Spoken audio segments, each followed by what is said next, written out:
നമുക്കെങ്ങനെ അത് licence download ചെയ്യാൻ നോക്കാം. നമുക്ക് പി ഡി കൂടെ ഡാറ്റ എൻട്രി ചെയ്ത് അത് ലൈസൻസാണ് നമ്മളിപ്പോൾ ഡൗൺലോഡ് ചെയ്യാൻ പോകുന്നത്. സെയിം മെത്തേഡ് തന്നെയാണ് നമ്മൾ ന്യൂ ലൈസൻസ് അപ്രൂവ് ചെയ്ത് കഴിഞ്ഞാലും വരിക. ന്യൂ ലൈസൻസ് ആയാലും റിന്യൂവൽ ആയാലും ഈ വർഷത്തെ ലൈസൻസ് അപ്രൂവ് ചെയ്ത് കഴിഞ്ഞാൽ നമുക്ക് എങ്ങനെയാണ് ഈ സംഭവം ഡൗൺലോഡ് ചെയ്യാൻ നമുക്ക് നോക്കാം. ആദ്യം എംപ്ലോയി ലോഗിൻ ചെയ്യാം. സർവീസസ് സെലക്ട് ചെയ്യാം.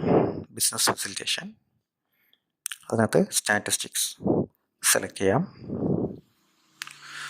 അവിടെ സെർച്ച് ചെയ്യുന്ന ഓപ്ഷൻ ഉണ്ട്, സെർച്ച് ക്ലിക്ക് ചെയ്യാം. ക്ലിക്ക് ചെയ്ത് കഴിഞ്ഞാൽ ഇവിടെ ലൈസൻസ് സെർച്ച് ഉണ്ട്, ആപ്ലിക്കേഷൻ സെർച്ച് ഉണ്ട്. നമ്മളിവിടെ ലൈസൻസാണ് ഡൗൺലോഡ് ചെയ്യുന്നത്. അപ്പോൾ ലൈസൻസ് സെലക്ട് ചെയ്യാം. ബിൽഡിംഗ് ഐ ഡി വെച്ചാണ് നമ്മൾ സെർച്ച് ചെയ്യുന്നത്. ഓക്കെ, നമുക്ക് ഫിനാൻഷ്യൽ 25-26 കൊടുക്കാം. മെയിൻ ഓഫീസ് കൊടുക്കാം. ഏത് ഡിവിഷനിൽ ഏത് വാർഡിൽ ആപ്ലിക്കേഷനുള്ളത് വാർഡ് സെലക്ട് ചെയ്ത് കൊടുക്കാം. ഡോർ നമ്പർ കൊടുക്കാം. സബ് നമ്പർ ഉണ്ടെങ്കിൽ സബ് നമ്പർ കൊടുക്കാം. സെർച്ച് ചെയ്യാം. നമ്മളിപ്പോൾ ഇത് പി ഡി ആയിട്ട് ചെയ്തതാണ്. അതിന് യൂണിറ്റ് നെയിം, ലൈസൻസ് നെയിം ഉണ്ട്, യൂണിറ്റ് നെയിം ഉണ്ട്, ഫയലിൻ്റെ സ്റ്റാറ്റസ് അപ്ലോഡാണ്. ഇവിടെ ഈ ആക്ഷൻ ക്ലിക്ക് ചെയ്യാം.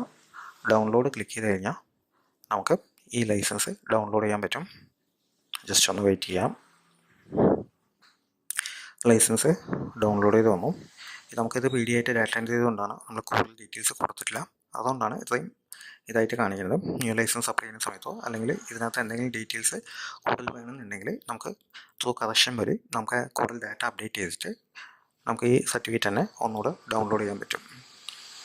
ഓക്കെ, ഇതാണ് സർട്ടിഫിക്കറ്റ് നമ്മുടെ ലോഗിൻ എടുത്തിട്ടുള്ളതാണ്. ഓക്കെ.